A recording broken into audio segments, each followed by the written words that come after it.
আমি মেরাজ সম্পর্কে আলোচনা করব আজকে। সবে মেরাজ। তা আল্লাহর বান্দাকে আল্লাহ রব্বুল আলামিন মেরাজ শরীফে নিলেন। আল্লাহর বান্দা মেরাজ শরীফে গেলেন এবং মহানবী মেরাজ শরীফে যে গমন করলেন সেইটি কবে থেকে আমরা জানতে পারি। মহানবী মেরাজ শরীফে গিয়েছেন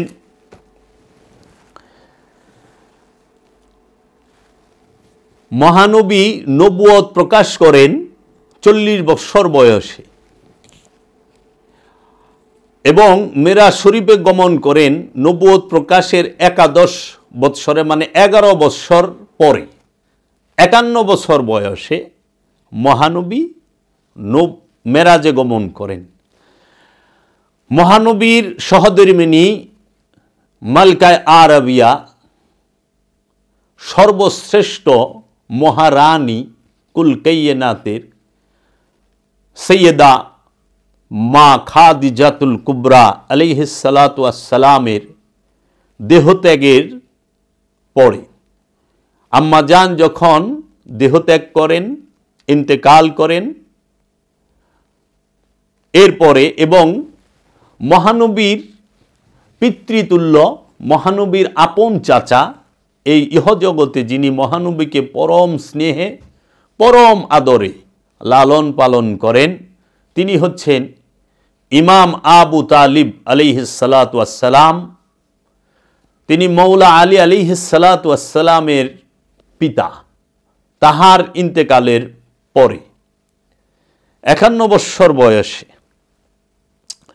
মহানবী তাহার আপন চাচাতো বোন হযরত ইমাম আবু তালিব আলাইহিস সালাতু ওয়াস সালামের মেয়ে মাওলা আলীর বোন হযরত উম্মে হানির ঘর থেকে এই মেরাজের যে ভ্রমণ সেটি মহানবী করে করেন। এইখানে মহানবী উম্মে হানির ঘর থেকে মেরাজ শরীফে গমন করেন রজব মাসের 26 তারিখ দিবাগত রাতে। রব্বুল আলামিনের তরফ হতে আল্লাহর হাবিবকে মেরাজ শরীফে গমন করার জন্য আহ্বান জানানো হয়। তারই ফলশ্রুতিতে আমরা দেখতে পাই সূরা বনী ইসরাইলে, এই সূরাটি হচ্ছে মক্কি সূরা। এই সূরা নাজিলের ক্রমিক নাম্বার হচ্ছে 50, কিন্তু হযরত উসমান জিন্নুরাইন রাদিয়াল্লাহু তাআলা আনহু তিনি যখন কোরআন লিপিবদ্ধ করেন আরবি ভাষায় সহিফা আকারে, তখন তিনি এই সূরার ক্রমিক নাম্বার দেন 17 নম্বর সূরা বনী ইসরাইলের 1 নম্বর আয়াতে আল্লাহ বলেন যে ভাসমান সেই সত্তা যিনি তার বান্দাকে মসজিদুল হেরেম হইতে মসজিদুল আকসায় রাত্রিকালীন ভ্রমণ করান। এই মেরাজ শরীফে আল্লাহর হাবিব গমন করলেন। এটার দলিল আমরা কোরআনে পাই এবং মেরাজটি হলো কি রকম আমরা 53 নম্বর সূরা নজমে দেখতে পাই। আল্লাহ রাব্বুল আলামিন বলতেছেন সুম্মা দানা ফাতাদাল্লা ফাকানা কাবা কাউসাইনি আও আদনা। অতঃপর আমরা আল্লাহ রাব্বুল আলামিন তার হাবিবকে 2 ধনুকের ব্যবধানে নিয়ে আসলেন অথবা আরো নিকটে। সুম্মা দানা ফাতাদাল্লা ফাকানা কাবা কাউসাইনি আও আদনা।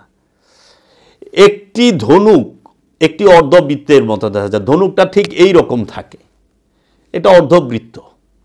এখন 2টি ধনুক একটি বৃত্ত হয়। এই একটি বৃত্তের মাঝেই আল্লাহ এবং আল্লাহর হাবিবের সাক্ষাৎ, মোলাকাত, দেখা, কথা বলা, উঠা বসা সমস্ত কিছুই হয়। মেরাজ হয়, দর্শন হয়, দিদার হয়। আল্লাহ রাব্বুল আলামিন বলেন, যদি বৃত্ত না হয় বৃত্ত বানিয়ে নাও, আও আদনা, বৃত্ত বানিয়ে নাও। মেরাজ শরীফ আল্লাহর হাবিব গমন করলেন। আল্লাহর হাবিবের সর্বশ্রেষ্ঠ দান তার উম্মতে মুহাম্মাদির জন্য, আমাদের জন্য, যে আল্লাহ রাব্বুল আলামিনের দিদার, আল্লাহ রাব্বুল আলামিনের সাক্ষাৎ আল্লাহর হাবিব দুই ধনুকের ব্যবধানে করেছেন, আল্লাহ এবং আল্লাহর হাবিব। এখন আমরা দেখতে পাই আল্লাহর হাবিবের হায়াতে জিন্দিগির মাঝে আল্লাহর হাবিব 63 বছর যে হায়াতে জিন্দিগি, এই দুনিয়াবি, এই পৃথিবীর বুকে জাহিরি ভাবে যে 63 বছর দেহ ধারণ করে আল্লাহর হাবিব এই পৃথিবীর বুকে বিচরণ করলেন, এর ভিতরে আল্লাহর হাবিব নিজে মেরাজ শরীফে গিয়ে আল্লাহর দিদার লাভ করলেন। আল্লাহর হাবিবের কাছে আল্লাহ রাব্বুল আলামিন হেরা পর্বতে, জাবালে নূর পর্বতের হেরা গুহায় রুহুল আমিন রূপ ধারণ করে আল্লাহর হাবিবের সামনে উপস্থিত হয়ে আল্লাহর হাবিবকে আল্লাহ কোরআন দান করলেন, বললেন, ইকরা বিসমি রব্বিকাল্লাযী খালাক, খালাকাল ইনসানা মিন আলাক। এই যে কোরআন নাজিল হইল নগদ হায়াতে জিন্দিগির মধ্যে আল্লাহর হাবিবের 40 বৎসর বয়সে আল্লাহর হাবিব নবুয়ত প্রকাশ করলেন। এই হায়াতে জিন্দিগির মধ্যে আল্লাহর হাবিব নবুয়ত, নবী হিসেবে মনোনীত, রসুল হিসাবে মনোনীত, সেইটা রবের তরফ হতে আল্লাহর হাবিব রসুল হিসেবে, নবী হিসেবে, আব্দু হিসেবে মনোনীত, সেইটা জনসম্মুখে প্রকাশ করলেন। এবং রুহুল আমিনের আগমন হইল এই হায়াতে জিন্দিগিতে, ইন্তেকালের পরে না, দেহত্যাগের পরে না, ইহ জিন্দিগিতে, পৃথিবীতে দেহ ধারণ করে থাকা অবস্থায় কোরআন নাজিল হইল নগদ বাস্তবে, এবং রবের দিদারও লাভ করলেন মেরাজ শরীফে এই দেহ ধারণ করে, স্বপনে না। আল্লাহর হাবিব মেরাজ স্বপনে করেন নাই, স্বপ্নে না, বাস্তবে সশরীরে জুব্বা মুবারক পরে, পা মুবারকে জুতা মুবারক ছিল, মাথা মুবারকে পাগড়ি মুবারক ছিল আল্লাহর হাবিবের। সশরীরে আল্লাহর হাবিব আল্লাহ রাব্বুল আলামিনের সাথে মেরাজ করে, সাক্ষাৎ করে, দেখা করে, আবার সশরীরেই লা মাকান থেকে আল্লাহর হাবিব এই পৃথিবীতে আবার এই মক্কা মুকাররমায় ফেরত আসেন। তাহলে আমরা মেরাজ দেখি রবের সাক্ষাৎ আল্লাহর হাবিব ইহ জিন্দিগিতে দেহ ধারণ করা অবস্থায় করেছেন, রবের দিদার লাভ মেরাজ হয়েছে।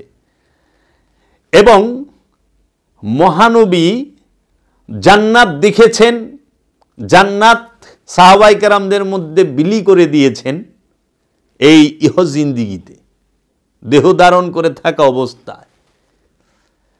মহানবী বুরাকে চড়লেন, রবরবে চড়লেন, এবং প্রথম আসমান থেকে নিয়ে 7 আসমান পর্যন্ত 8 জন নবীর সাথে সাক্ষাৎ হয়েছে। হাদিসে আমরা পাই, মেরাজের, সবে মেরাজ সম্পর্কে যে হাদিস, সেই হাদিসে 7টা আসমানে 8 জন নবীর সাথে সশরীরে সাক্ষাৎ হয়েছে। তাহারাও সাক্ষাৎ করলেন, আল্লাহর হাবিবও সাক্ষাৎ করলেন। সবই তো এই পৃথিবীতে থাকা অবস্থায় হইল। মহানবী ধ্যান করলেন নগদ, মহানবী ধ্যানের রেজাল্ট যে রুহুল আমিনের আগমন, সেটা নগদ। কোরআন নাজিল হইল নগদ, নবুয়তের এলান করলেন নগদ, রিসালাতের এলান করলেন নগদ, বেলায়েতের এলান করলেন নগদ, আবদিয়াতের এলান করলেন নগদ। মহানবীর কাছে কোরআন নাজিল হইল নগদ, মহানবীর কেতাব নাজিল হইল মহানবীর কাছে নগদ, মহানবীর কাছে ফুরকান নাজিল হইল নগদ। মহানবী সমস্ত কিছু নগদ। এবং মহানবী কাবা যে কেবলার পরিবর্তন সেটা করলেন নগদ। মহানবী সবই তো নগদ করলেন। এবং মহানবী উম্মতে মুহাম্মদীকে নফসে মুতমাইন্না অর্জন করার শিক্ষা দিলেন নগদ। এবং আল্লাহর বান্দায় প্রবেশ করার রহমত দান করলেন, সুযোগ দান করলেন নগদ নফসে মুতমাইন্নার মাধ্যমে। নফসকে পরিতৃপ্ত করে আল্লাহর বান্দায় প্রবেশ করতে হবে, নফসে মুতমাইন্নার অধিকারী হয়ে জান্নাতে প্রবেশ করতে হবে ইহ জিন্দিগিতে। আর সেই উম্মতে মুহাম্মদী সাল্লাল্লাহু আলাইহি ওয়াসাল্লামের উম্মতগণ এই উমাইয়া আব্বাসিয়া রাজবংশের চক্রান্তে তাদের বেতন, তাদের কাছে বিক্রি হয়ে যাওয়া যে সমস্ত মোল্লা মুন্সি আছেন তাদেরকে খপ্পরে পড়ে আজকে মুসলমান সব বাকিতে নামাজ পড়বেন, এখন আল্লাহর দিদার লাভ হবে মরণের পরে। রোজা করবেন, এখন আল্লাহর দিদার লাভ হবে মরণের পরে। যাকাত দিবেন, এখন ফল পাবেন মরণের পরে। কুরবানি করবেন, এখন ফল পাবেন মরণের পরে। কিন্তু মুহাম্মদী দর্শনে বাকির কোনো স্থান নাই, সব নগদ।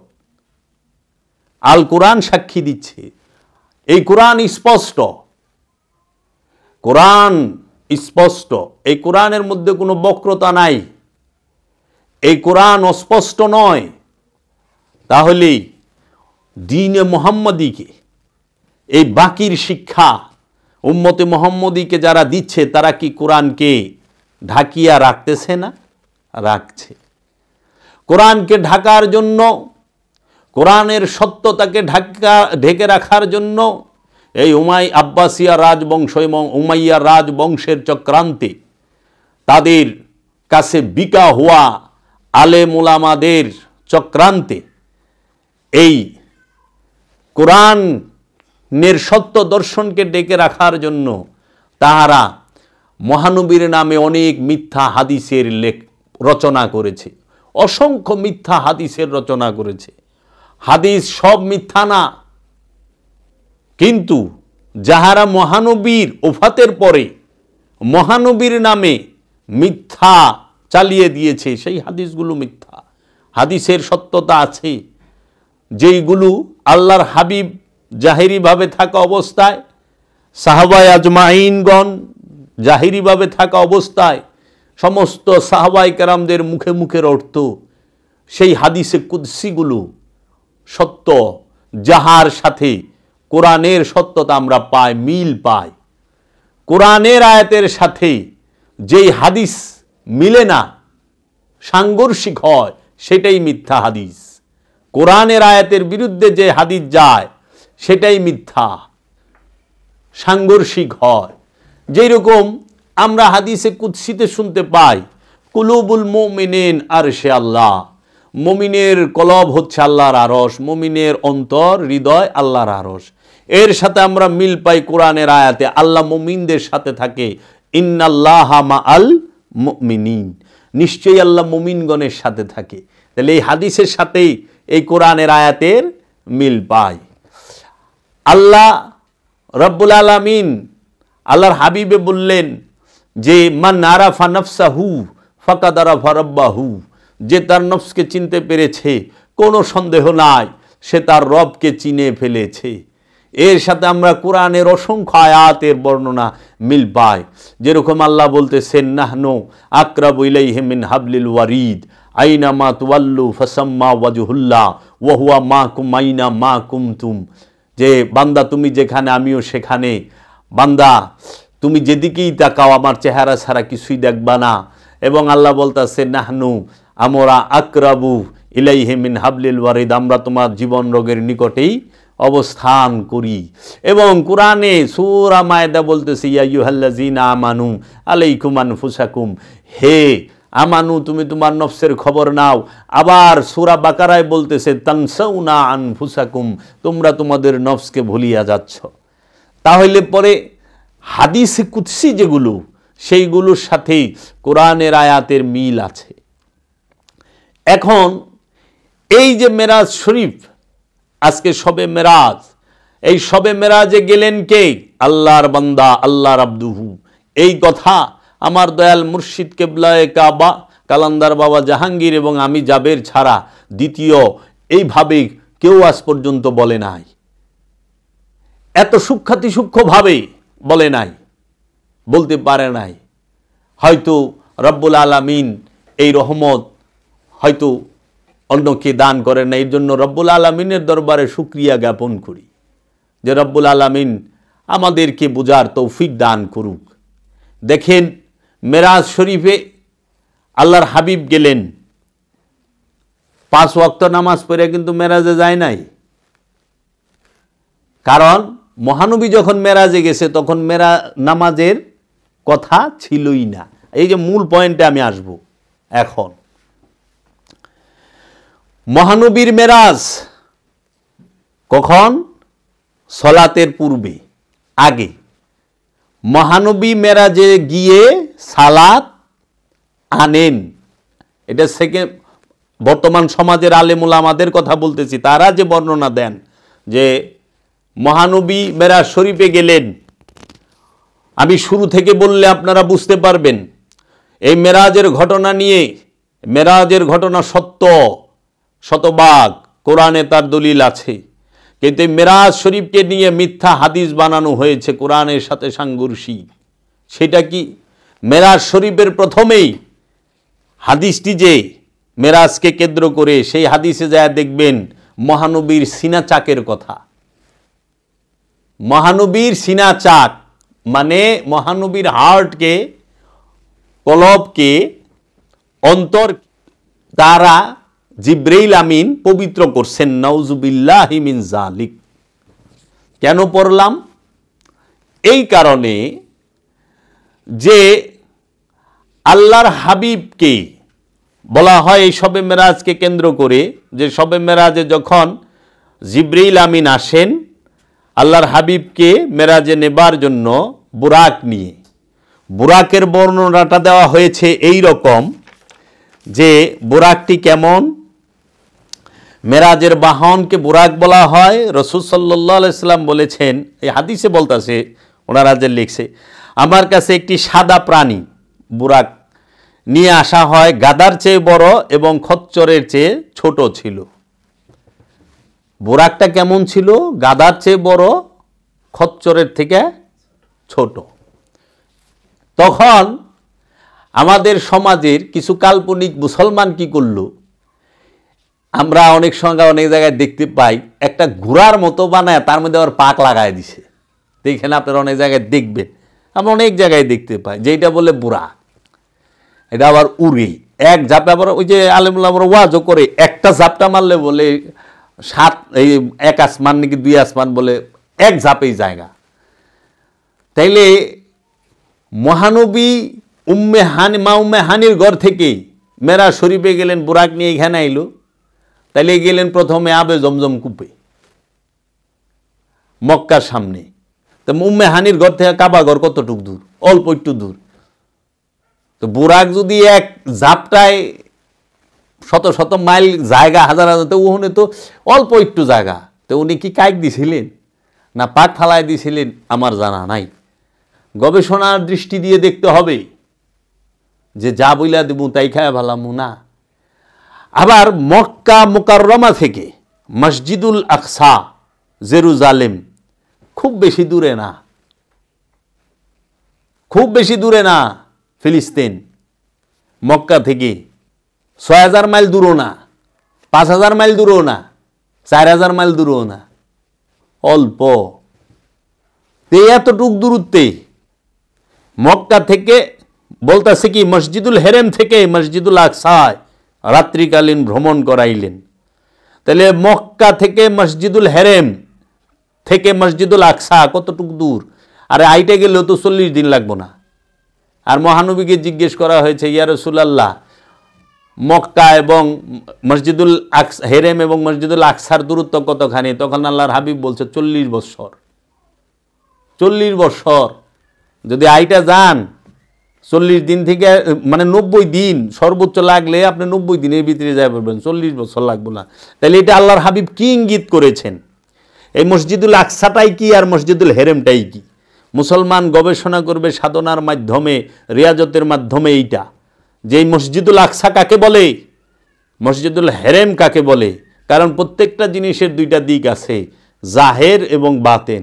জাহেরি মসজিদুল হেরেম আছে, বাতিনি মসজিদুল হেরেমও আছে। জাহিরি মসজিদুল আকসা যেরকম আছে, বাতিনি মসজিদুল আকসাও আছে। এইখানে ভ্রমণ করতে হবে। তো এখন উম্মে হানির ঘর থেকে সর্বপ্রথম মহানবীকে নেওয়া হয় কোথায়? জমজম কূপের এইখানে। আমরা যে বর্ণনা পাই সিনা চাক করে বলে যে জিব্রাইল আমিন সর্বপ্রথম ওপেন হার্ট সার্জারি করে, বুক ফাইরা হার্ট বাড়ি করে দয় কি দিয়া? জমজম কূপের পানি দিয়া পবিত্র করে। মানুষের বিবেক, মানুষের বুদ্ধি এত লোপ পাওয়া গেছে। আরে যে হার্ট দয়, হার্ট পানি দিয়ে দুইলে সেটা কি পবিত্র হয়ে গেল? এই হার্ট আর কলব কি এক? হৃৎপিণ্ড আর কলব কি এক? তাহলে আমাদের দেশের না, সারা ওয়ার্ল্ডের বড় বড় বাট পারে গো, বড় বড় বাট পারে গো, ওপেন হার্ট সার্জারি না, হার্ট ব্লক হয়ে যায়, ওপেন হার্ট সার্জারি না। এই দেশ হোক, ভারত হোক, পাকিস্তান হোক, আর হোক, এই দেশের বিশ্ববিখ্যাত বাট পারে কিনার ওপেন হার্ট সার্জারি হয়। হার্ট বাইর করে থাইলে থাইলে রাখে, ডাক্তাররা জমজম পানি দিয়ে দিলে তো পবিত্র। হার্ট ধোয়া যায়, কলব ধোয়া যায় না, কলব পানি দিয়ে ধোয়া যায় না, কলব পবিত্র কোনোদিন পানি দেওয়া হয় না, তা আবার জমজম কূপের পানি। এখন প্রশ্ন হইল, আল্লাহর হাবিবের সিনা মুবারকে হাত দেবার মতো ক্ষমতা কি ফেরেশতাদের আছে? এক নাম্বার প্রশ্ন, নাই। কারণ আল্লাহর হাবিবের তাজাল্লি ফেরেশতারা সহ্য করতে পারবো না। কারণ কোরআন মতে ফেরেশতারা হচ্ছে সিফাতি নূরের তৈরি, আর আল্লাহর হাবিব সরকার দু আলম আবুল কাসেম মোহাম্মদ সাল্লাল্লাহু আলাইহি ওয়াসাল্লাম স্বয়ংভূ, স্বয়ং জাত নূর। তিনি এই জাত নূরকে সিফাত কিভাবে স্পর্শ করে? দ্বিতীয় প্রশ্ন, ফেরেশতাদের কি হাত পা মাথা মুন্ডু আছে? ফেরেশতাদেরকে কি নফস দেওয়া হয়েছে? না। ফেরেশতাদের কি নফস আছে?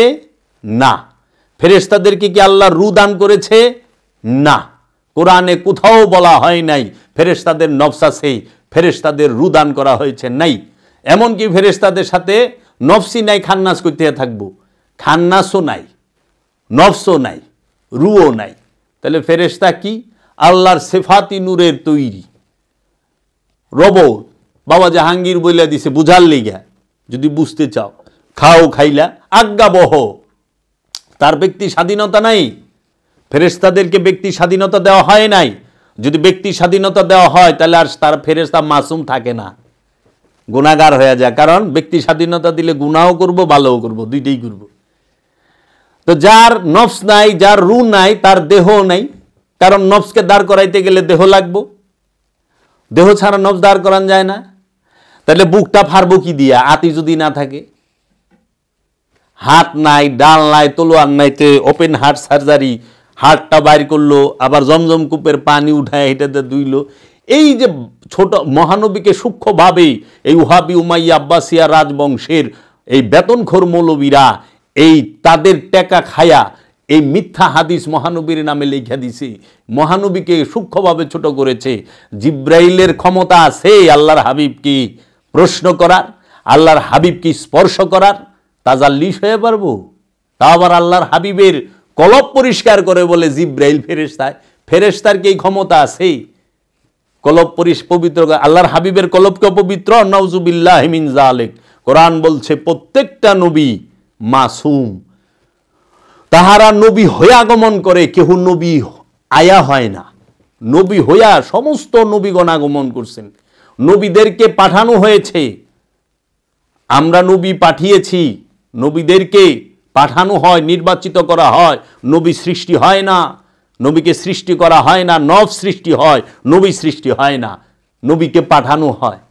কাদ জাকুম মিনাল্লাহ নূর ওয়া কিতাবুম মুবিন, তোমাদের কাছে স্পষ্ট নূর এসেছে আমার তরফ হইতে এবং স্পষ্ট কিতাব এসেছে। আল্লাহর তরফ থেকে নূর আসছে। নবী কি নূর, নবী কি কিতাব, স্পষ্ট কিতাব। তাহলে সেই নবীকে জিব্রিল নামক ফেরেশতা এই কথাটা কোরআনে কই পাইল?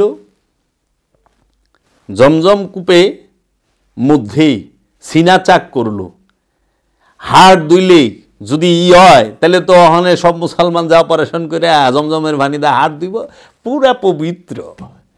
বাংলাদেশে জমজমের পানি পাওয়া যায়, ওখানে কিনতে পাওয়া যায় না। এক কাম করবি, কিনে যাইয়া সরোয়ার দিতে কাটাইয়া, হনু তো জিব্রাইল আছে, জিব্রাইল দিয়ে কাটাইয়া কি কয় না কয়, পাগল। কলব কারে কইটি তো জানে না। হার্ট আর কলব কি এক? হৃৎপিণ্ড আর কলব কি এক?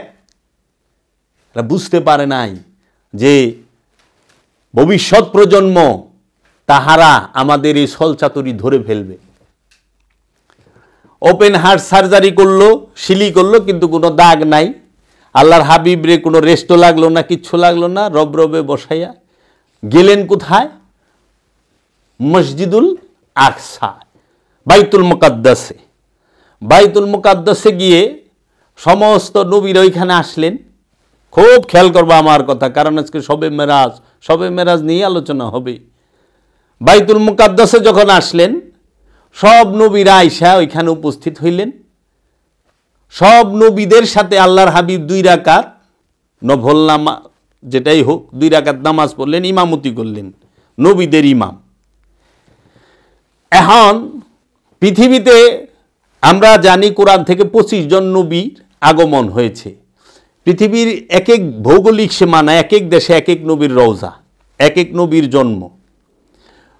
তো সব নবী বিভিন্ন দেশ থেকে, কোনো বিমান লাগে নাই, কোনো বাস লাগে নাই, কিচ্ছু লাগে নাই, আইসা হাজির বাইতুল মুকাদ্দাসে। খেয়াল করু, আবার নামাজও পড়ল।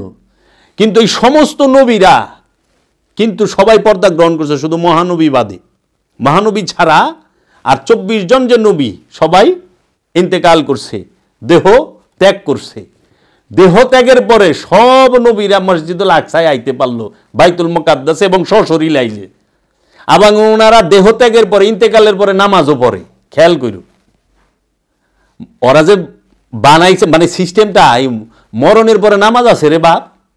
সাধারণ মানুষ মারার পরে তো কোনো নামাজ নাই। ওখানে নবী গো নামাজ পড়ায় ছেড়ে দিছে ইন্তেকালের পরে। নবীরা তো ইন্তেকাল করে না, কিন্তু ওহাবি গো বর্ণনা, ওহাবি ধরা খাইছে না, এই উমাইয়া আব্বাসিয়া ধরা খাইছে না, যে ইন্তেকালের পরে নবীরা নামাজ পড়ে কেমনে? তাও মসজিদুল আকসায় আয়া, বাইতুল মুকাদ্দাসে আয়া 2 রাকাত। আচ্ছা, সবাই নামাজ পড়ল, মহানবী ইমামতি করল। মহানবী যে নামাজ পড়ল, এই নামাজটা ইমামতি করল, নামাজের প্রয়োগ পদ্ধতি সেটা কেমন ছিল? আর সকল নবীরা মহানবীর পিছে নামাজ পড়ল কেন? গবেষণার বিষয় আছে না, জানার বিষয় আছে তো, এর পিছনে হাকিকত কি? কিন্তু দেখো, এই ওহাবিরাই মহানবী যে মিলাদে হাজির হয়, তুমি যদি দাঁড়াইয়া বলো ইয়া নবী সালাম আলাইকা, ইয়া রসুল সালাম আলাইকা, ইয়া হাবিব সালাম আলাইকা, তখন ওহাবি কইব এটা তো শিরক, এটা তো বেদাত, এটা তো নাজায়েজ। কেন নাজায়েজ হুজুর? নবী তো ইন্তেকাল করছে, মারা গেছেন, নাউজুবিল্লাহি মিন যালিক। উনি তো আসতে পারেন না, উনি তো হাজির নাজির উপস্থিত না, আপনারা দাঁড়ায় সালাম দিবেন কে? ওহাবি ঠেটার গোষ্ঠী, খারিজি ঠেটার গোষ্ঠী, এরা কিন্তু এই উমাইয়া আব্বাসিয়ার 5টা গোলাম, এরা কিন্তু দাঁড়ায় কিয়াম করব না, সালাম দিব না। মাত্র 1400 বছর আগে আল্লাহর হাবিব দেহ ত্যাগ করছেন, সবচেয়ে লেটেস্ট নবী, সর্বশেষ নবী, মাত্র 1400 বছর।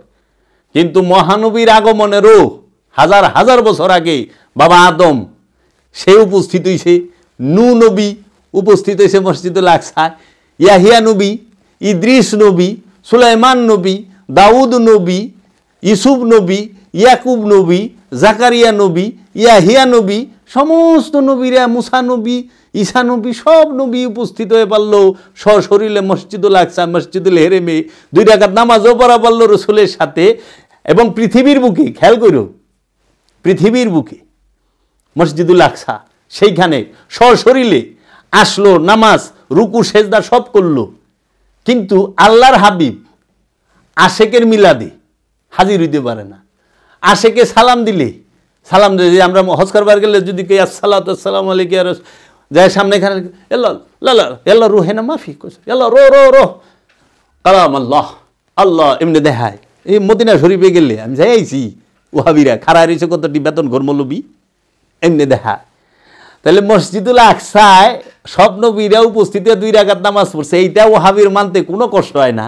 কিন্তু আল্লাহর হাবিব যদি আমরা মিলাদ পড়ি, কিয়াম করি, আমরা যদি বলি আল্লাহর হাবিব উপস্থিত হয়, আল্লাহর হাবিব উপস্থিত হইতে পারে, তাইলে অগো জ্বালা ছিটা যায়।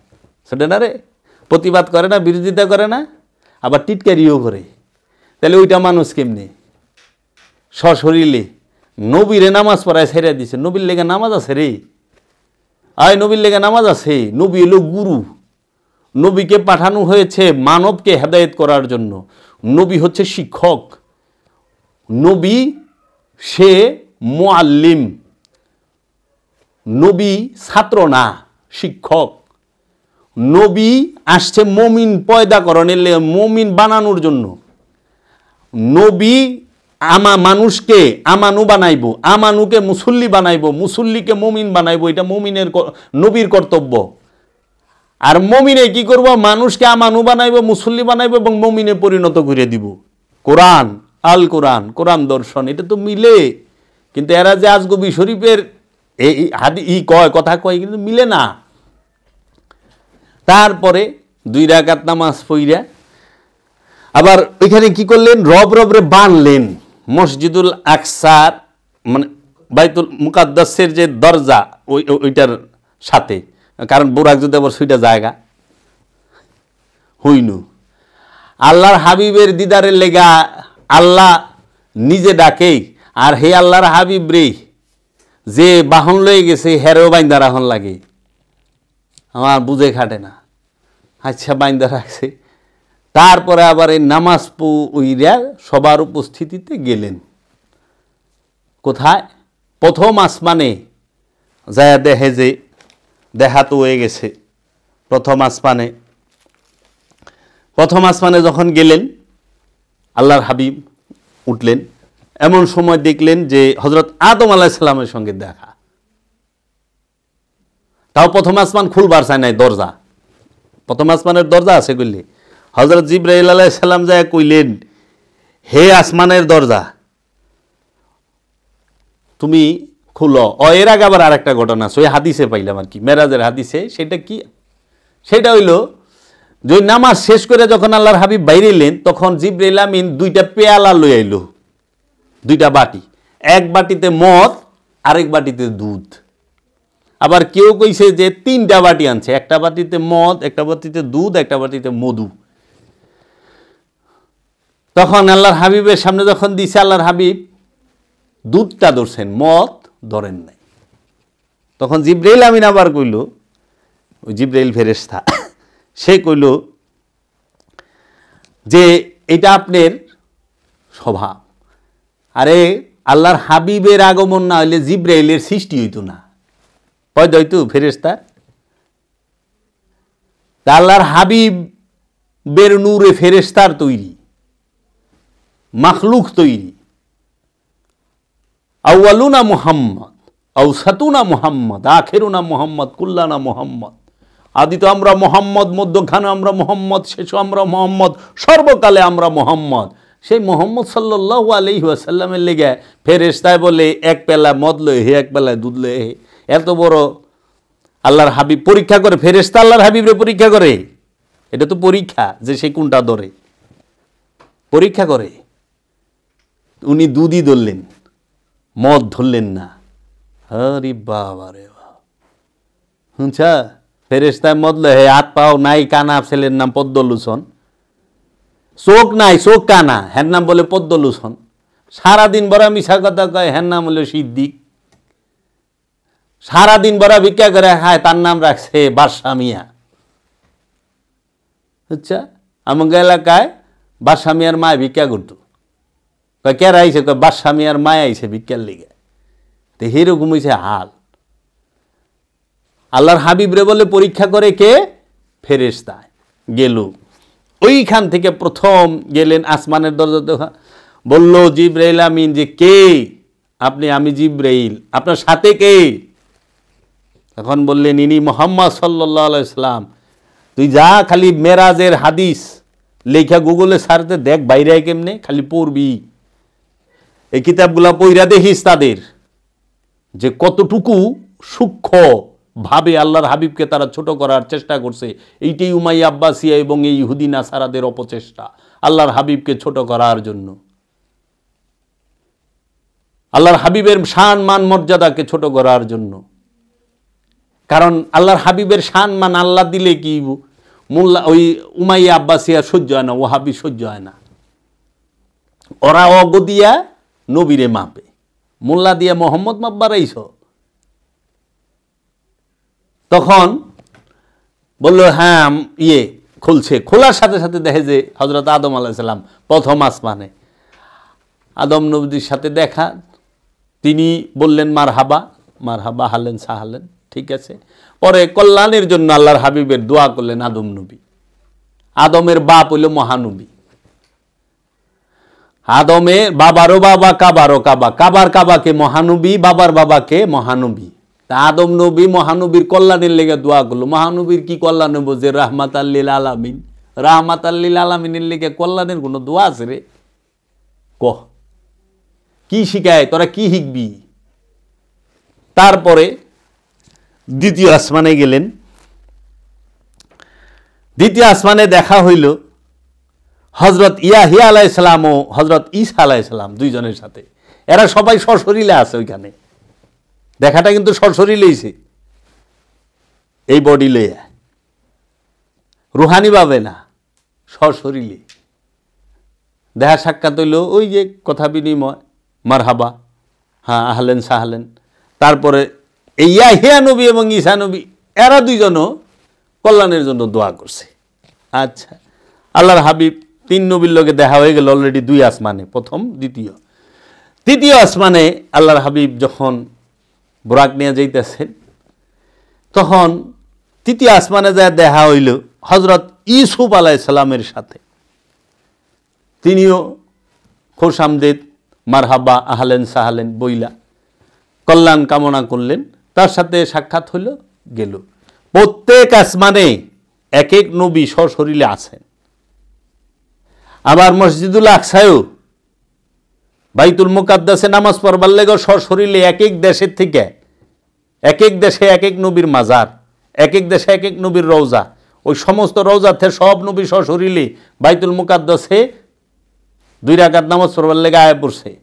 কিন্তু মহানবী শুধু আমাগো সাথে দেখা সশরীরে দিতে পারেন নাই, পৃথিবীতে আসতে পারেন, এটা ওহাবি কয়, নাউজুবিল্লাহি মিন যালিক। কোন নবীর লগে আল্লাহর কথা কইতে জিবরাইল ফেরেশতার লাগে নাই, জিবরাইল নামক ফেরেশতার লাগে নাই। শুধু মহানবীর সাথে আল্লাহ রাব্বুল আলামিন যে 23,000 কি 24,000 বার যায় ওহি পাঠাইছে, একবারও সরাসরি পাঠায় পারে নাই জিবরাইল ছাড়া। ওই যে হুজুররা কানার দেখা, ও জিবরাইল যাও যাও যাও আমার হাবিবকে গিয়ে বলে আসো, ও জিবরাইল, এমনি করে কয় না, কি সুন্দর করে তিনালিপটাই না কয়। আল্লাহ এমনি কথা কয়, জিবরাইল ছাড়া আল্লাহ একটা কথা কয় না। মা মরিয়মের লাগে আল্লাহ সরাসরি কথা কইল, কোরআন প্রমাণ দিতেছে। মা আসিয়ার সাথে, মুসা নবীর মার সাথে আল্লাহ সরাসরি কথা কইল। মা হাজেরার সাথে আল্লাহ সরাসরি কথা কইল। খালি আল্লাহর হাবিব সরকারে দু আলম আবুল কাসেম মুহাম্মদ সাল্লাল্লাহু আলাইহি সাল্লামের মার সাথে, মা আমেনার সাথে আল্লাহ কথাই কইল না। আজ পর্যন্ত কেউ শুনছে মা আমেনার সাথে আল্লাহ কথা কইছে? না। এর কারণ বুঝলাম না। এটা মাথায় ধরে না যে মহানবীর সাথে কথা কইতে গেলে কেন আল্লাহ জিবরাইল লাগলো, আর মহানবীর মার সাথেই বা কেন আল্লাহ কথা কইল না?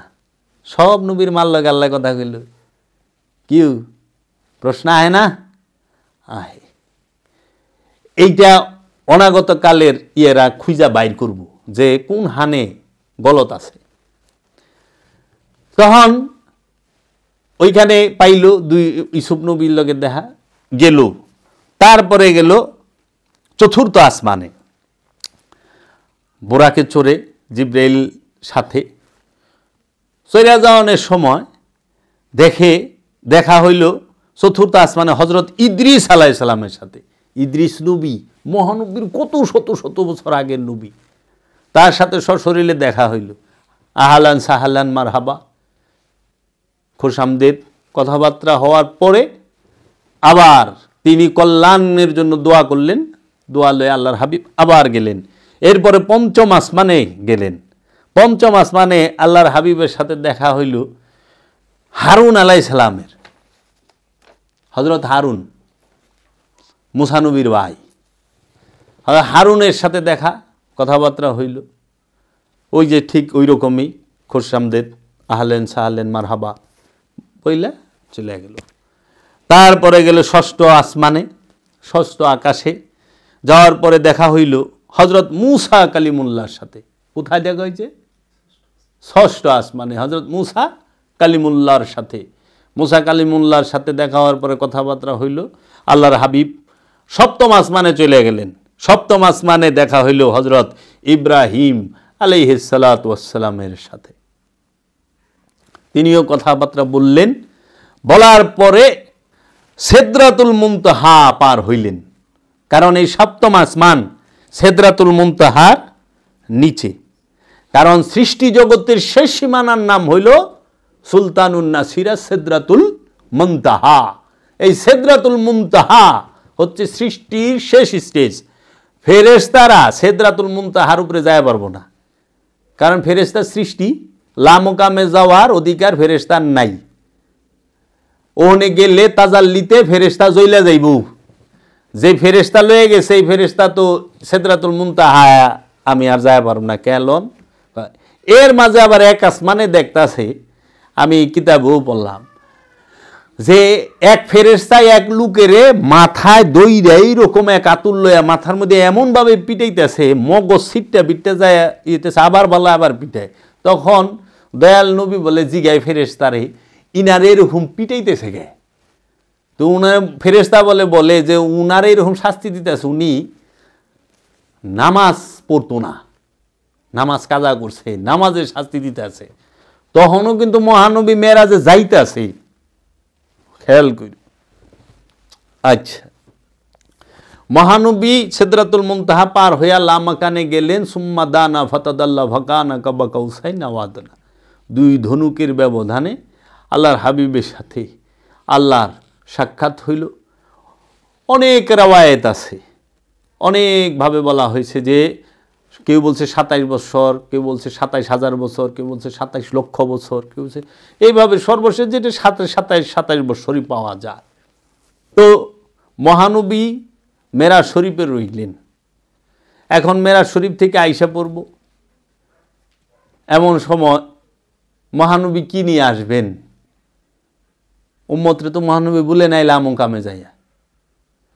তো আল্লাহর কাছে চাইলেন যে আমার উম্মত মহানবীর বলে আল্লাহ 50 ওয়াক্ত নামাজ উপহার হিসাবে দিয়া দিল। এই 50 ওয়াক্ত নামাজের ঘটনাটা সর্বপ্রথম যে তাফসীরকারক আমদানি করেন লেখেন, তার নাম হইল তাফসিরে কাশাফ। তাফসিরে কাশাফের লেখক যিনি, তিনি হলো মুতাজিলা ফেরকার অনুসারী। 73টা ফেরকা না, মুতাজিলা ফেরকার অনুসারী আল্লামা জামাকসুরি তার নাম। তার তাফসিরে কাশাফের মধ্যে এই 50 ওয়াক্তরে ঘাটাইতে ঘাটাইতে 5 ওয়াক্ত আনলে এই হিস্ট্রি কইছে।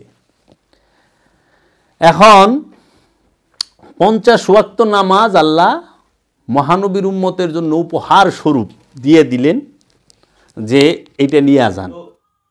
এই জন্য আমরা দেখলাম যে যখন আমরা এটাই কোট করি তখন যে এইটা বলে নামাজের জন্মদিন, মানে এই সবে মেরাজের রাতটা এটা নামাজে আগমন করে 5 ওয়াক্ত আনুষ্ঠানিক নামাজ। যেটা 5 ওয়াক্ত নামাজের কথা যদিও কোরআনে নাই স্পষ্ট সরাসরি কোন আয়াতে, কিন্তু তারা এই উমাইয়া আব্বাসিয়া রাজবংশ হাদিসে লিখছে।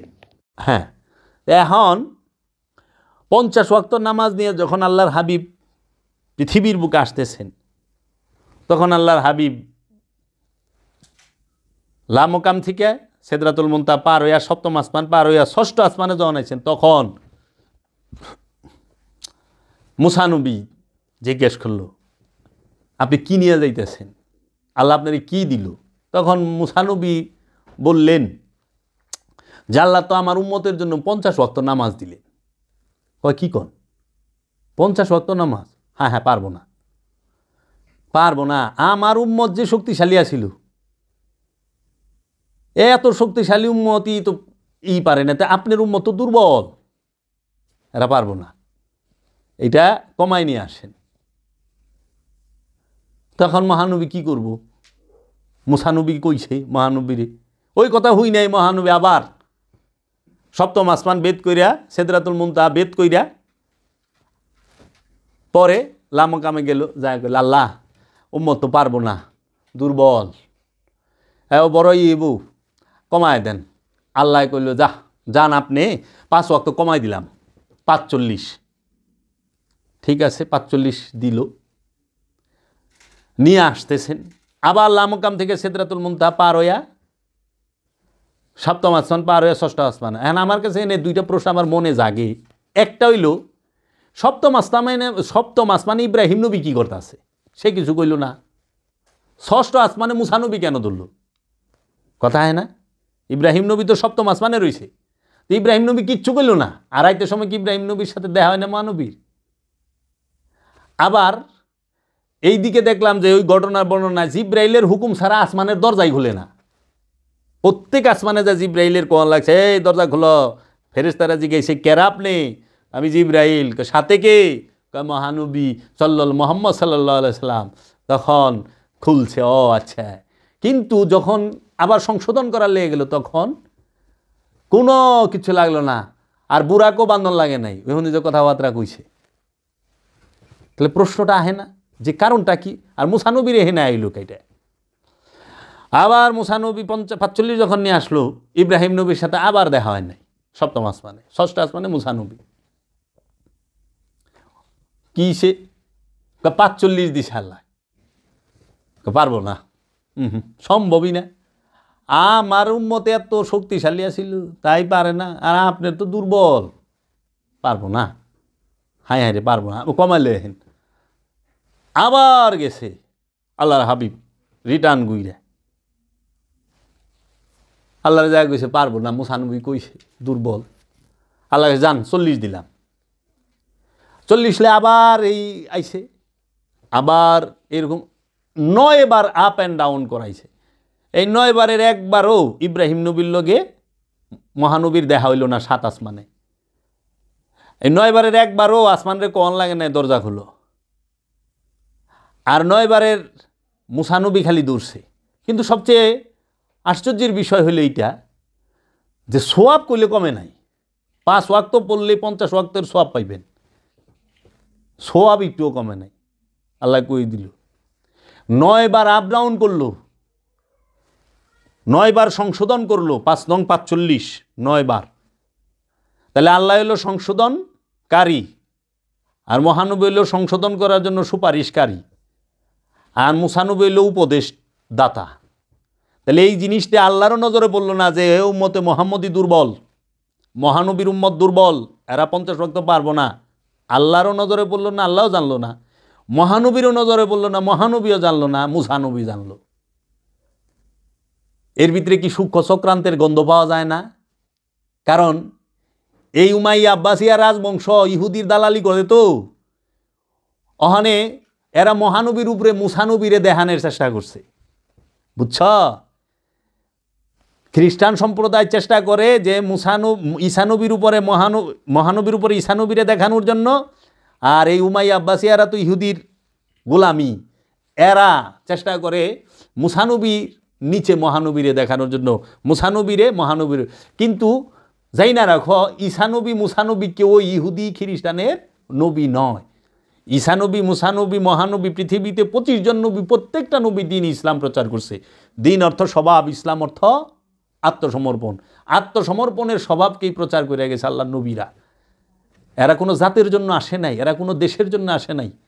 নবীগণ হলো সার্বজনীন, সবার জন্য।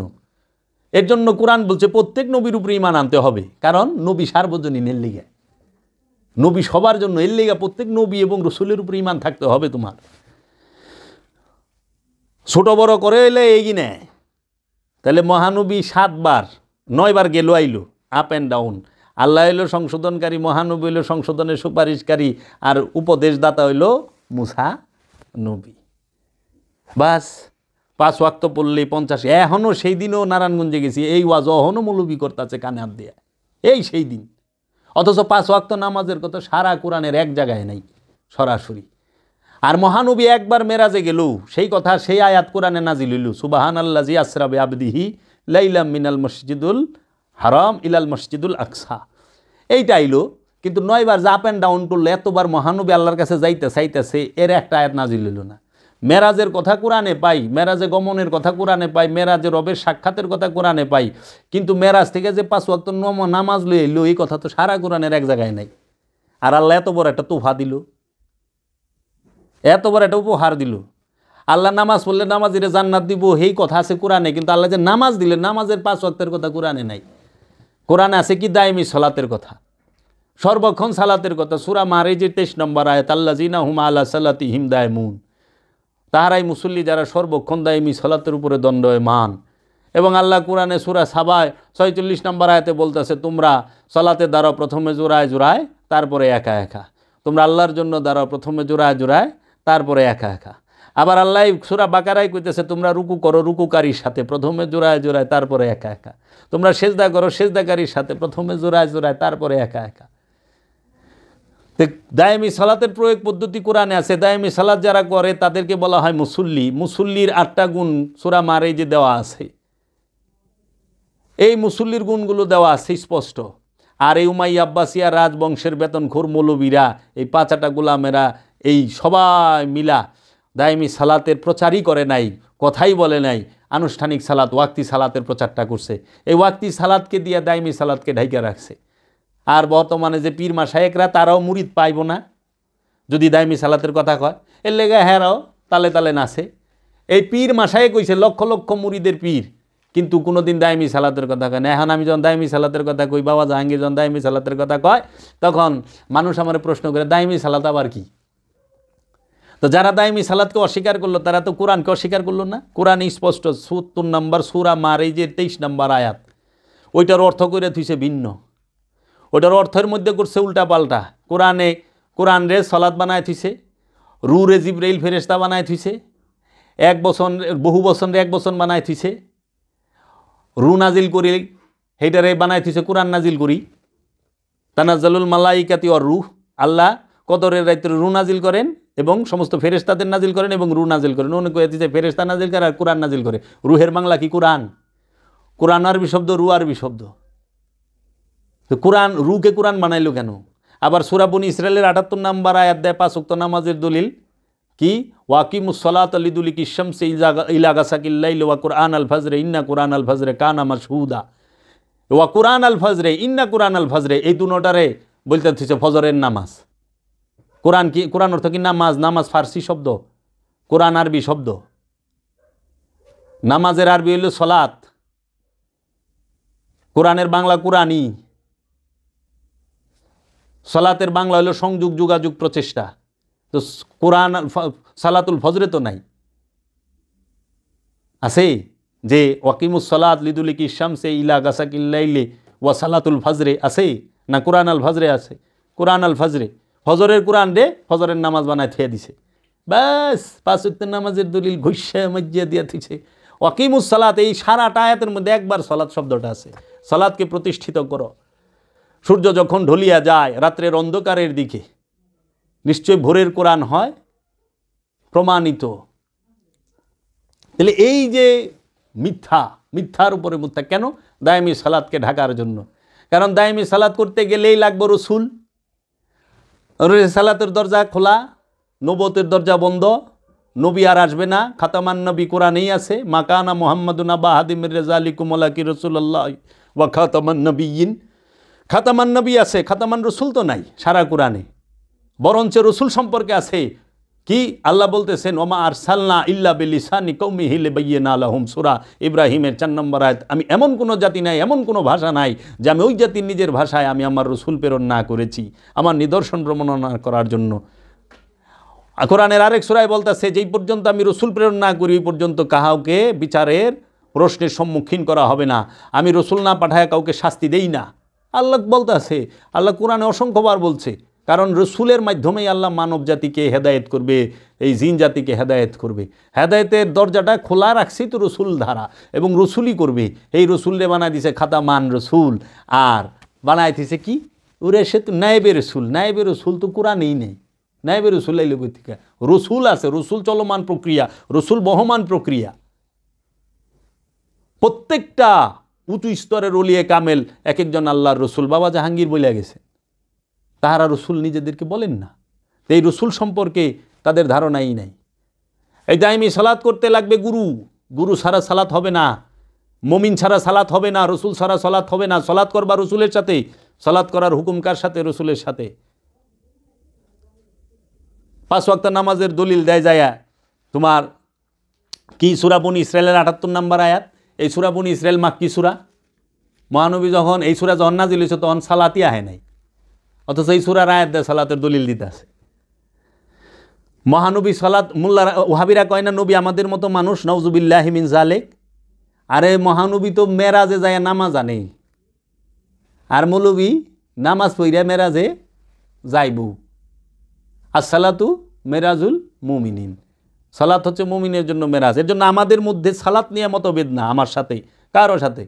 যে 5 ওয়াক্ত পরে পড়ুক, আমার কাছে কথা হলো কোরআনকে অস্বীকার করবা কেন?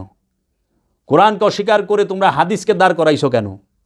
কোরআনকে অস্বীকার করে আজগবি শরীফ দাঁড় করাইলা কেন? আমার কাছে কথা হইলো এইটা। তুমি 5 ওয়াক্ত পড়ো, ভালো, 5 ওয়াক্ত নামাজ পড়ে তো কেউ খারাপ হয় নাই, আমি তো পাই নাই, করো। কিন্তু কোরআনে দায়মি সালাতের কথা স্বীকার করো কেন? সোজা বলে দায়মি সালাত বলতে কোনো সালাত নাই। কেরা কইছে? 5 ওয়াক্ত নামাজের কথা সারা কোরআনের এক জায়গায় নাই, আছে দায়মি সালাতের কথা। আমাদের ইখতিলাফ দ্বিমত নামাজ নিয়া না, দ্বিমত হইল ওয়াক্তি আর দায়মি লইয়া। আমাদের মতো বিরোধ, আমাদের বিরোধ কি? ওয়াক্তি আর দায়মি। কেউ কইতেছে 5 ওয়াক্ত নামাজই মূল নামাজ, অন্য কোনো নামাজ নাই। আর যারা সুফিবাদী লাইনে, ফকিরি লাইনে অনেকে না বুঝা কয় মারফতি নামাজ। মারফতি নামাজ বলতে কোনো নামাজ নাই। কোরআনে আছে দায়মি সালাত, হাদিসে আছে ওয়াক্তি সালাত। তো ওয়াক্তি সালাত হাদিসে, হাদিসের জন্ম মহানবীর উফাতের 250 বছর পরে। আব্বাসিয়া রাজা মোতাওয়াক্কিল ওর জামানায়, মুতাসিম বিল্লাহ ওর জামানায়, মামুনুর রশিদের জামানায়, হারুনুর রশিদের জামানায় এরা লেখাইছে।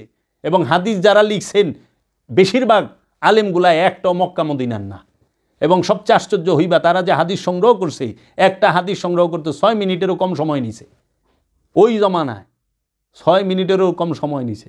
হাদিস নিয়ে গবেষণা করো, সময় দিয়ে যুগ দাও। এখন তো বিজ্ঞানের যুগ, সব বাইরে যাব থইলার বিড়াল। তাহলে দায়মি সালাতকে অস্বীকার করলেন কেন?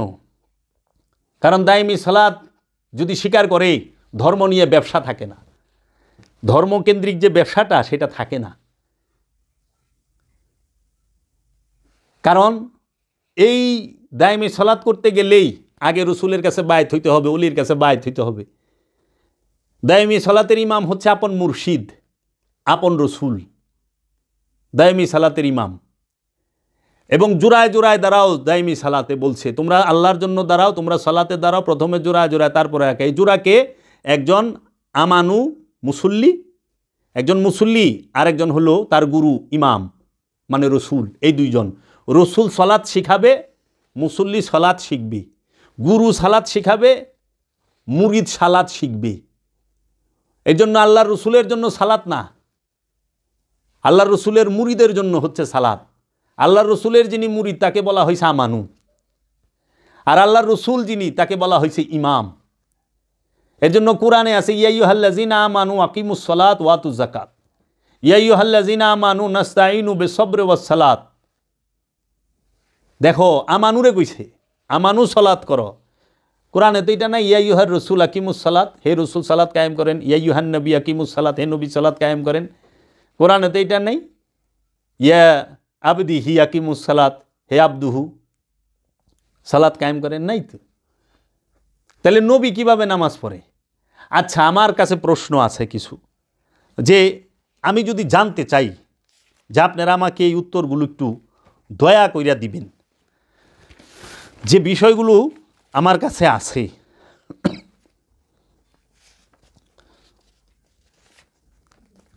যে মেরাজে গমন করে রবের দিদার লাভ করার পরে কি সালাত আছে? আচ্ছা, আল্লাহরে দেখার পরে কি নামাজ পড়ে? নামাজ আছে। কোরআনে সূরা হিজরের 99 নম্বর আয়াত আল্লাহ কইতেছে ওয়াবুদু রাব্বাকুম হাত্তা ইয়াতিকাল ইয়াকিন, ওয়া এবং আবুদু দাসত্ব করো হাত্তা ইয়াতিকাল ইয়াকিন, বিশ্বাস অর্জিত হওয়ার আগ পর্যন্ত।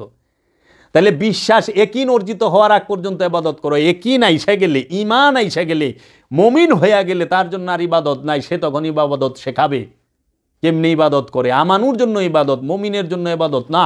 মুমিন হইল গুরু, মুমিন শিখাবে। এর জন্য ঈমান কি? ঈমানদার কে? মুমিন। আর আমানু কে? আমানু হচ্ছে ঈমান আনায়নকারী, আর মুমিন হলো ঈমান ধারণকারী। ঈমানদার, ঈমান আনায়নকারী আর ঈমানদার এক না, বুঝো না? এখন তুমি চালের বোঝা মাথায় লই আইলে, কুলি আর মালিক এক। কুলি হলে চালের বোঝাটা মাথায় করে আনছে, কিন্তু চালের বস্তাটা মালিকের। তো যখন কুলিও কিনবো তখন তার কাছে রাখলে সমস্যা নাই, বুঝার লিগা বললাম। তাহলে তোমরা আল্লাহরে দেখার পরে, 27 বছর আল্লাহর সাথে মেরাজে থাকার পরে, সমস্ত নবীদের 8টা নবীর সাথে দেখা করার পরে, রবে চড়ার পরে, বুরাকে চড়ার পরে, জিব্রাইল ফেরেশতার লগে ভ্রমণের পরে, মসজিদুল আকসা, মসজিদুল হেরেম ভ্রমণের পরে যখন রিটার্ন আসে, তারপরেও তোমরা মহানবীরে নামাজ পড়ায় ছেড়ে দিছ। তা আবার যেই সেই না বলে মহানবী 2 কান্দে ভর দিয়ে নামাজ পড়তো, শরীর অসুস্থ, কান্দে ভর দিয়ে নামাজ পড়তো। একটা সীমা থাকে, একটা সীমা থাকে। এরা সীমাহীনভাবে আল্লাহর হাবিবকে সব দিকে ছোট করার অপচেষ্টা করেছে। আল্লাহর হাবিবের জন্য নামাজ নাই, সারা কোরআনের এক জায়গায় নাই ইয়া আইয়ুহান নবী আকিমুস সালাত, ইয়া আইয়ুহার রাসূল আকিমুস সালাত, নাই। আছে কি? হে নবী, আপনি তাহাদেরকে উপদেশ দেন তারা যেন সৎকর্ম করে। হে নবী, তাদেরকে আপনি সতর্ক করেন। হে নবী, তাহারা যা তাদের জানমাল যা আপনার কাছে আনে আপনি কবুল করেন, আপনি দোয়া করেন তাদের জন্য। আপনি দোয়ায় তারা মুক্তি পাইব, তারা শেফা পাইব। আল্লাহ নবী দোয়া করব, আল্লাহ নবীর কাছে যা সব জমা দিতে হবে। তোমার বাড়িতে ফ্যাসাদ লাগছে, আল্লাহ নবীর কাছে যাইতে হবে মীমাংসার জন্য। তোমার মনে ফ্যাসাদ লাগছে, আল্লাহ নবীর কাছে, আল্লাহ রসুলের কাছে যাইতে হবে, আপন মুর্শিদের কাছে যাইতে হবে এইটার মীমাংসার জন্য। আর এরা করছে কি? আল্লাহর হাবিব নামাজ দান করছে তার উম্মতরে, সালাত, দায়মি সালাত দান করছে। তো যিনি দায়মি সালাত দান করে তিনি কি, তার লেগে কি নামাজ আছে? আল্লাহর হাবিব জান্নাত দান করছেন, তার জন্য কি নামাজ আছে? যিনি কোরআন প্রাপ্ত, যার উপর আল্লাহ কোরআন নাজিল করছেন, যে কোরআন প্রাপ্ত, তার উপরে নামাজ আসে কেমনে? সে নামাজ পড়ে কেমনে 5 ওয়াক্ত? যাকে আল্লাহ কেতাব দিছেন সে কেমনে 5 ওয়াক্ত নামাজ পড়ে? না নামাজ শিখায়? আল্লাহ রসুল নামাজ শিখায়, পড়েন। আল্লাহ রসুল মহাগুরু, সালাত শিখায়। আল্লাহ রসুল নিজে সিরাতাল মুস্তাকিম, অথচ এই মৌলবীরাকে আল্লাহ রসুল সালাতে দাঁড়ায় বলতো ইহদিনা সিরাতাল মুস্তাকিম সিরাতাল্লাযীনা আনআমতা আলাইহিম, আল্লাহ আমাকে একমাত্র সঠিক পথ দান করেন। এটা কি আমানু কইব? একজন মানুষ আল্লাহর দরবারে ফরিয়াদ করবে, আল্লাহ আমাকে সঠিক পথ দেন। আল্লাহ তখন আল্লাহর হাবিবের পথে তারে নিয়ে দিব, আল্লাহর হাবিবের কাছে নিয়ে দিব, আল্লাহর হাবিব পর্যন্ত পৌঁছাই দিব। আর এরা আল্লাহর হাবিবরেই কোয়াইতেছে যে আল্লাহর হাবিব কইছে আমারে সিরাতাল মুস্তাকিম দেন। তা আল্লাহর হাবিব যদি সিরাতাল মুস্তাকিম চায়, তো সেই সিরাতাল মুস্তাকিম কি? সমস্ত নবীদেরকে বলছে আমার রসুলের উপর ঈমান আনবা, এমন এক রসুল তাহার উপরে সমস্ত নবীদের ঈমান আনতে হবে, তারা সবাই ঈমান আনছে। তাহলে সেই আল্লাহ রসুলকে এত ছোট করলেন। এই উমাইয়া আব্বাসী এরা জাত শত্রু, এই আবু জাহিলের গোষ্ঠী, এই মারওয়ানের গোষ্ঠী, এই মবিয়ার গোষ্ঠী, এরা মহানবীর জাত শত্রু, এরাই করছে। এই আব্দুল ওহাব নাজদি, এই নাসিরউদ্দিন আলবানী, এগিনার পেতাত্তা গিনে এই সারা জগৎময় ঘুরতে আছে। আর আল্লাহ রসুলরে খালি দেখবেন, আপনি রসুলের প্রশংসা করবেন নাজায়েজ শিরিক, আল্লাহ রসুলের প্রশংসা করবেন নাজায়েজ শিরিক। ওরা মাওলা আলীর নামটা বেদবের মতো নেয়, মাওলা হাসান হুসাইনের নামটা বেদবের মতো নেয়, কিন্তু ওরা ইমাম তাইমিয়ার নামটা রাহিমাহুল্লাহ কয়, নাসিরউদ্দিন আলবানীর নামটা নিবার গেলে রাহিমাহুল্লাহ কয়, আব্দুল ওহাব নজদিন নামটা লইবার গেলে রাহিমাহুল্লাহ কয়। কি বুঝাও মাগো? কার নাম কেমনে লও? যিনি কোরআন প্রাপ্ত, যার বাণী কোরআন, ইন্নাহু লাকাউলুন রাসূলিন কারীম, নিশ্চয়ই কোরআন হচ্ছে সম্মানিত রসুলের বাণী। আর সেই রসুল 5 ওয়াক্ত নামাজ পড়ব, আর সেই রসুল কইব রব্বানা যালামনা আনফুসানা। রসুল নফসের উপরে জুলুম করছে। এই কি কষ্ট রাগিলা, যেহেন আল্লাহ কইতেছে ওমা ইয়ানতাকু আনিল হাওয়া, আমার হাবিব জীবনে একটা কথা আমার ইচ্ছা ছাড়া কয় নাই। সেই রসুল কেমনে কইব আমি আমার নফসের উপরে জুলুম করছি? রসুল নফসের উপরে জুলুম করে না, তোরা করস। এটা হলো আমানুর জন্য প্রার্থনার আয়াত। আমানু রসুলের সামনে দাঁড়ায়া ফরিয়াদ করবে রবের সামনে, আমি আমার নফসের উপরে জুলুম করছি, ইয়া রাসূলুল্লাহ, হে আমার মুর্শিদ, আমি নফসের উপরে জুলুম করছি, আমারে দয়া করেন। তাই তোরা মেরাজের মধ্যে এই মৌলবীরা 5 ওয়াক্ত নামাজের আবিষ্কার করে ফেলাইছে দায়মি সালাতকে ঢাকার জন্য, দায়মি সালাতকে ঢাকার জন্য। দায়মি সালাতের কথা কোরআনে 82 বার, সালাত শব্দটা 82 বার আছে, 82 বারই দায়মি সালাতের মধ্যে যায়। কারণ ওয়াক্তি সালাতের কোনো সময়ই হয় না, সালাত হলো সর্বক্ষণ। আরবিতে বলে ওয়াক্ত, আর উর্দুতে বলে ওয়াক্ত। যে দেখা কয় আবি বক্ত কিতনা, ইয়ে বক্ত হ্যাঁ আনে কা, উর্দুতে কয়। আর ওয়াক্ত কয় আরবিতে কামসাল হেন, মানে কত সময় কত। তেই ওয়াক্ত মানে সময়, সলাৎ মানে সংযোগ যোগাযোগ, সংযোগ যোগাযোগের সময় আছে সর্বক্ষণ, সর্বহালতে, সর্ব অবস্থায়, খাইতে লইতে, উঠতে বসতে, ঘুমাইতে, মিলনে জাগরণে স্বপনে, সব সময় আল্লাহর রসুলের সাথে সংযোগ যোগাযোগ প্রচেষ্টায় থাকতে হবে, সাধনায় থাকতে হবে, এই দায়মি সালাতে থাকতে হবে। এই দায়মি সালাতে থাকতে হবে। জো দম গাফেল সো দম কাফের, যেই নিঃশ্বাসটা গাফেল ওই নিঃশ্বাসটাই কাফের। গাফেল হওয়া যাবে না। আর শয়তান জাসিম আলা কলবি বানি আদম, শয়তান তোমার কলবের মধ্যে জড়ো হইয়া বৈশা রয়েছে, হে বানি আদম, আদমের সন্তান। যখনই সেইখানে রবের জিকির হয় শয়তান ভাগিয়া যায়, আবার গাফিল হইলে সে জড়ো হইয়া বসে। আবার কোরআন বলতেছে ফাওয়াইলুল লিল কাসিয়াতি কুলুবুহুম মিন যিকরিল্লাহ উলাইকা ফি দালালিম মুবিন। রে খবর আছে? কারণ এই দায়মিকে অস্বীকার করলে তাইলে এই মোল্লাতন্ত্র খাড়ায় থাকে। আর যদি ওয়াক্তিকে বলে যে না ওয়াক্তি সালাতের কথা করে না, তে মোল্লাতন্ত্র শেষ, গুরুবাদে আয় পড়ে।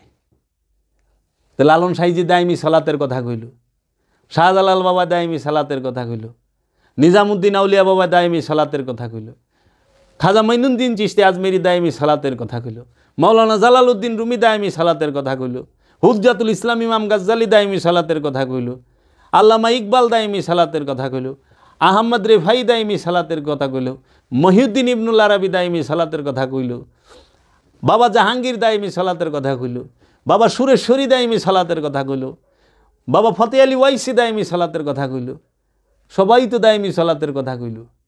দায়মি সালাত দিয়া স্বভাব পরিবর্তন হয়, আনুষ্ঠানিক সালাত দিয়া একটু মানুষকে দেখানো যায় এবং একটু সুশৃঙ্খল থাকা যায়। এই আনুষ্ঠানিক সালাতটা দায়মিকে বোঝাবার জন্য মুক্তি পাইতে হবে দায়মি সালাত করে। এই দায়মি সালাতের প্রচার সারা বাংলার জমিনে সমস্ত ওলি আল্লাহরা যখন একসাথে না করব, ওই পর্যন্ত ওহাবির কাছে মার খাইতে হবে। কারণ ওহাবিরা ছদ্মবেশে পীরের মাজারে ঢুকে গেছে, খারিজিরা ছদ্মবেশে পীরের মাজারে ঢুকে গেছে, পীরের দরবারে ঢুকে গেছে। এখন পীরের দরবারে ওয়াজ করে ওহাবিতে, ওহাবি। আর ওহাবির যে কোনো লেবাসের দরকার দুর্বতু, কারণ আমরা ইতিহাস জানি তো, মুসলিম বিন আকিল রে হত্যা যে করছে হ্যাঁ সারাক্ষণ পাও টিপত এবং মুসল্লির বেশ ধরে গেছে। মুসলিম বিন আকিল রে কারবালার আগে যে হত্যা করছে, মাওলা হুসাইন যে পাঠাইছে, তার নাম মা আকিল ছিল। সারাক্ষণ পায়ে তেল ডলছে মুসলিম বিন আকিলের, সকাল থেকে সন্ধ্যা পর্যন্ত গভীর রাত পর্যন্ত থাকছে, খোঁজ খবর নিয়ে ইবনে জিয়াদ রে দিছে। কিরে দেয় নাই? দিছে তো। তো ছদ্মবেশেই তো ঢুকন লাগবো, পাগল না সাজলে পাগলের বেশে গেলে তো বেখাপ্পা লাগবো। তখন ওহাবি সুহবি লেবাসে পীরের দরবারে ঢুকছে, ওহাবি ফকিরের লেবাসে মাজারে ঢুকে গেছে। আর মাজারে বইয়া ওলির লেগে দোয়া করে, বুঝিস নিজেরে কত পরহেজগার মনে করে, এর লেগে ওই যারা খালি দোয়া করে। দাসনাম নবীর রওজায় সব পাঠায়। আগে বুঝতে হবে এই সবে মেরাজ, মেরাজ কখন হবে, মেরাজ মানে কি, মেরাজ শব্দের অর্থ কি? মিরাজ অর্থ সিঁড়ি,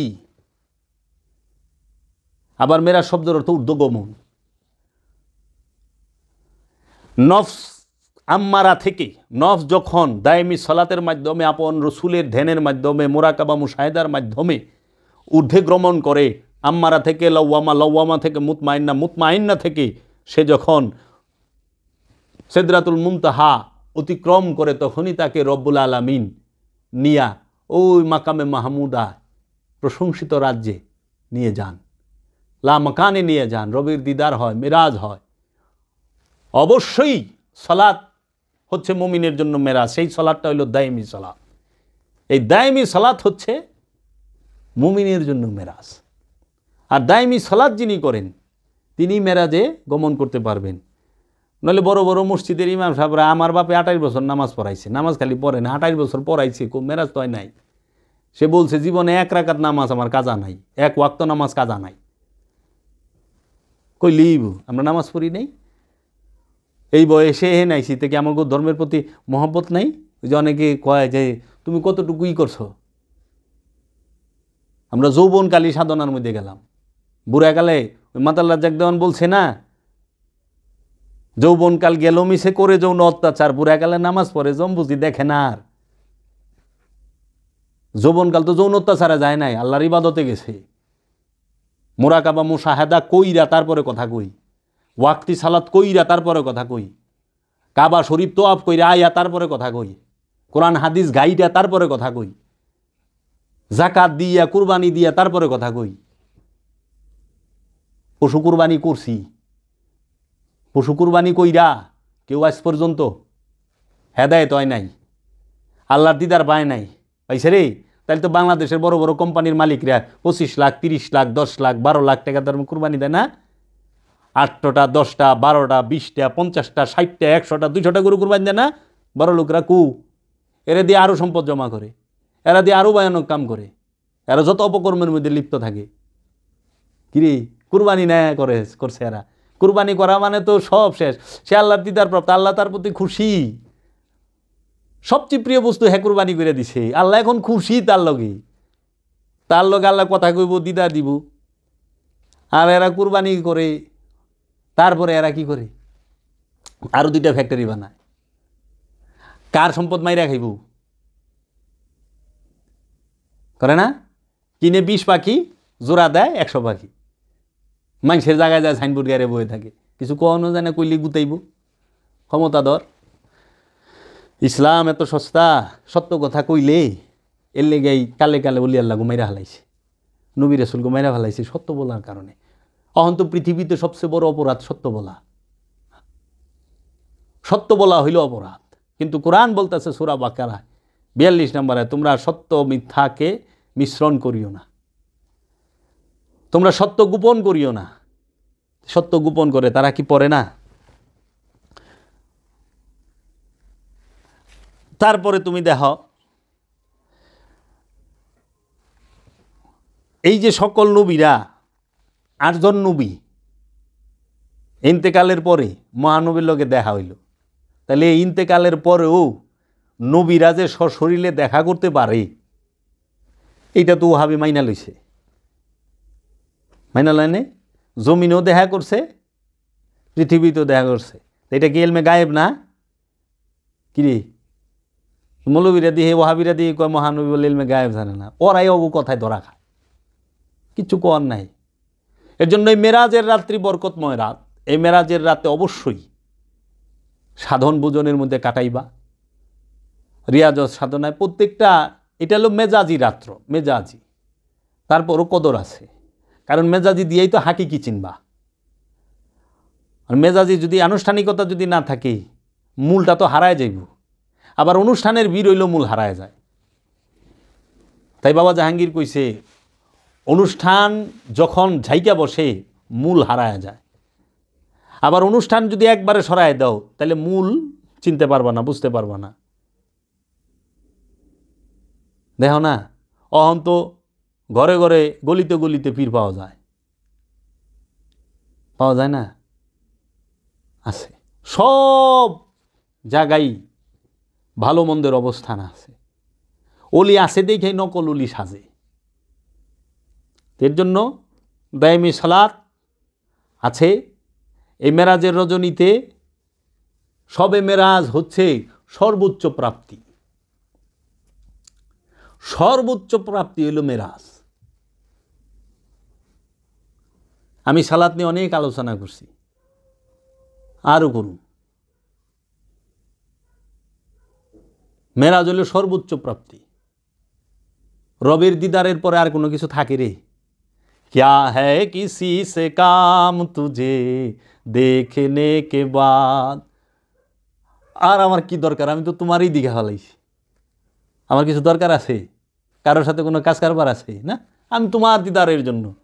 তাহলে আমরা ইবাদত করি কেন? নিজেকে চেনার জন্য, রবকে চেনার জন্য, রবকে জানার জন্য। আমরা যত জিকির আজকার তসবিহ তাহলি সবই তো রবের দিদারের আশায়। মেরাজ আল্লাহরে দেখার পরে আবার কারে ডাকুম? আল্লাহরে দেখার পরে ডাকুম কারে?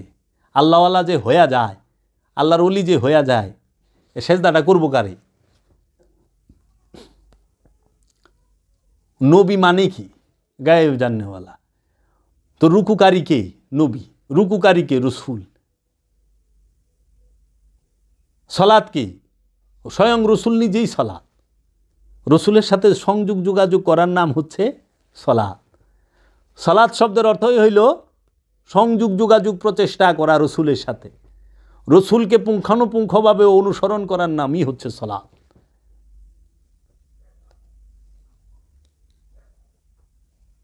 রসুলের লেগে তুমি অপেক্ষা করবা, তোমার লেগে তো রসুল অপেক্ষা করবো না। অনেক হাল তো হয়ে গেছে এইরকম, মৌলবী সাহেব আয়া তোমারে ডাকবো না, গুরু আয়া তোমারে ডাকবো না, তুমি গুরুরে ডাকবা? তো আমানও ডাকবো গুরুরে, মুরিদ ডাকবো গুরুরে, এরা গুরুরে ডাকবার চায় না। সব ঠিকঠাক রাইখে তারপর হইল গুরুরে দেখব না। পৃথিবীতে এই পর্যন্ত এই দর্শন নাই। তো কাজেই সবে মেরাজের রাতটুকু আমরা ইবাদত বন্দিগির মধ্যে কাটাই। বেশি বেশি মুরাকাবা মুশাহেদার মধ্যে ডুইবা থাকবা, দাইমি সলাতের মধ্যে জিকির আজকার, রবের জিকির করবা, রসুলের জিকির করবা, দুরুদ পাঠ করবা, দুরুদ কিয়াম করবা।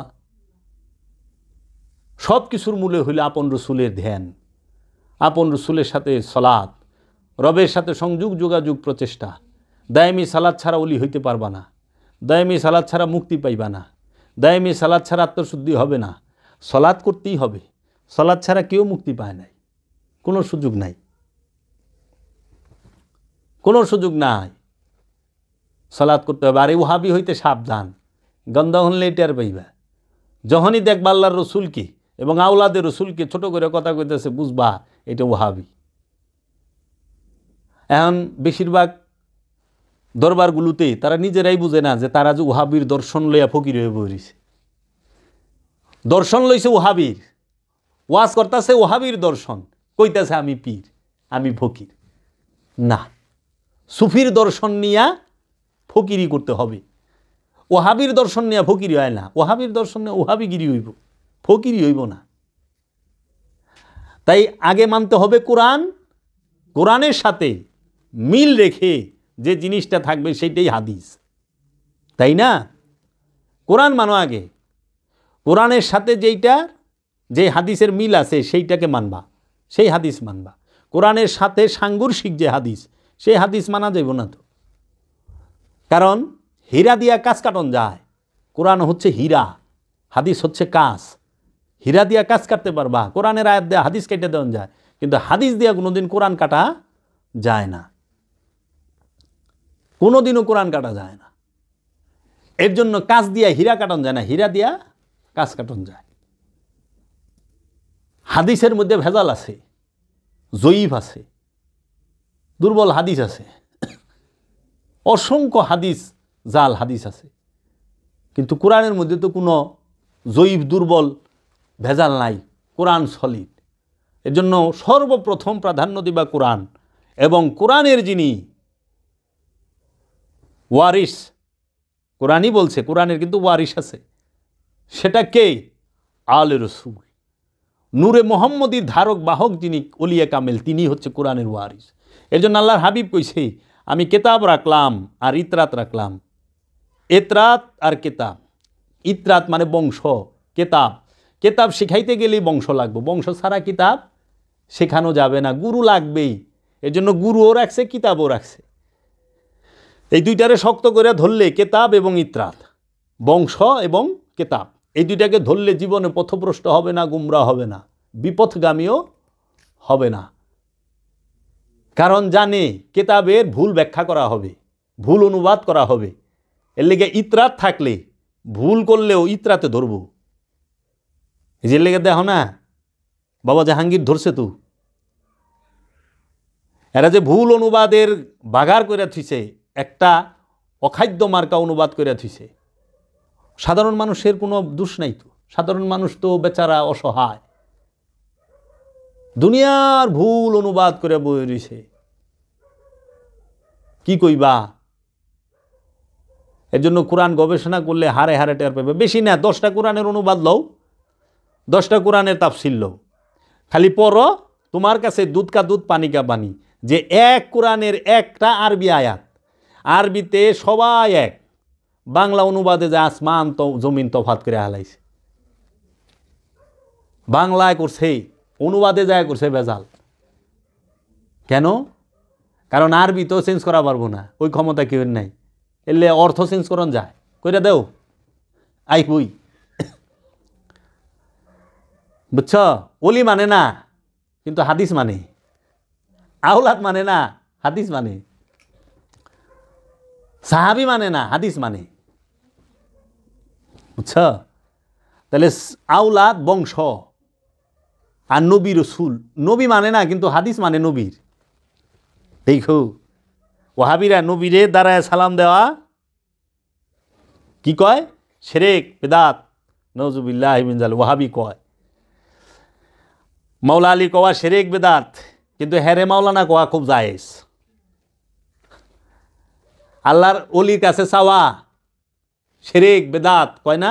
পীরের দরবারে মাজারে গিয়ে কিছু চাবেন, শিরক হবে, বিদআত হবে। আল্লাহর কাছে চাইবেন, কিন্তু হেরা বাসের মধ্যে মানুষের কাছে টাকা চায়। আসসালামু আলাইকুম, আমাদের মাদ্রাসার জন্য কিছু দেন। এই যে দেখেন আল্লাহর ঘর মসজিদ হচ্ছে, কিছু দেন। এই যে এখানে তিমখানা, কোরআনের পাখিরা খাবে, কিছু দেন। তো মানুষের কাছে চাওয়া শিরক না? যদি পীরের কাছে চাওয়া শিরক হয়, তো ওরা টাকা আল্লাহর কাছে চায় না কে? ওরা মানুষের কাছে চায় কে? এই মানুষ জানে না এটা কি হিন্দু না মুসলমান না বৌদ্ধ না খ্রিস্টান, নাস্তিক না নাস্তিক, সবার কাছেই তো চাই ফেলেছে। লাস্টে দেখে হাতে পরে না, রুমাল বিছাই লয়। রুমাল যখন দেখে যে না মাইক লাগাই লয়, মাইকেও যখন ধরে না তখন রুডে এরকম করে খারায়, পারলে শীতই হইয়া পড়ে। কিরে কি হিগাস? তোরা চাইলে জায়েজ, জাকাতের টাকা কিনা হনে মসজিদ মাদ্রাসায় ঢুকতাছে, অথচ আল্লাহ কইছে মানুষকে সাহায্য করার জন্য। মানুষ ছাড়া অন্য কোথাও সম্পদ দেওয়ার হুকুমই নাই। আরে কোরআন মানে এই মেয়েরা যে জাল হাদিস বানায় প্রচার করবার লইছে। কোরআনে 177 নম্বর আয়াতে কইছে আল্লাহর মহব্বতে তুমি তোমার মালকে দান করো 6টা স্থানে। কোথায়? যে অসুস্থ তারে দাও, মুসাফিরে দাও, যে সাহায্য প্রার্থী তারে দাও। এইভাবে 6টা স্থান উল্লেখ করে দিছে। সূরা বাকারার 177 নম্বর আয়াত পড়ুক। মসজিদ মাদ্রাসা এতিমখানায় তো আল্লাহ দিবার কয় নাই। এহেনে যায় এখন মানুষ সব ঢুকছে।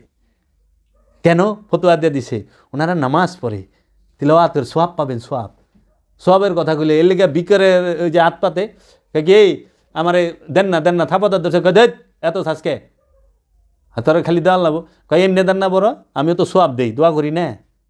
10টা টাকা 20টা টাকা কি মাগনা দিছেন? দোয়া করি, সোয়াবের বদলি দিছেন। ওরে খাইছে হুমকিটা দেখছ? তে এরা কবে কি এরা যা করবো তাই যাইস। মতলব সারা ওয়াহাবি কিচ্ছু বুঝে না। আমাকে জানি বুঝবার দেয় আল্লাহ। এখানেই রাখলাম। সবে মেরাজের রাত্র ইবাদত বন্দিগি করো। আস্তে আস্তে সব উঠেছে। দেখো না সবে মেরাজের মধ্যে কোনো আগে কত সুন্দর জিকির আজকার মিলাদ কিয়াম সব হইতো। এই ওয়াহাবি সালাফিরা শিরক নাজায়েজ কইয়া সব উঠাই দিছে। এখন কি করে? বাস পায়ে ধরে সালাম করা না জায়েজ, বুকে বুক মেলার না জায়েজ, হাতে চুমা দেওয়ার না জায়েজ, কিছু করে এত না জায়েজের ঠেলায় অহনে মানুষ কি করে ইগিনে দেহেই না, অহনে দেহে শাহরুখ খান, সালমান খান, দীপিকা পাতুগান এগো যা বেশি না জায়েজ করতে করতে সরাই দিয়েছেন তো। তাও তো মানুষ ইবাদত বন্দিগি আল্লাহর নাম লইতো, জিকির আজকার করতো। এখন করে না, কারণ ঘরের ভিতরে মোবাইলে সারা বিশ্ব, বাস সারাক্ষণ স্টার জলসা লয়ে বই রয়েছে। না জায়েজ করছেন তো বেশি, রহমত বরকত শেষ। আবার সেই দিন আসবে কবে যে মানুষ আল্লাহ এবং আল্লাহ রসুলের প্রেমে বিভোর থাকবে। এখন মানুষ ইবাদত করে কিন্তু উগ্রতা বেশি।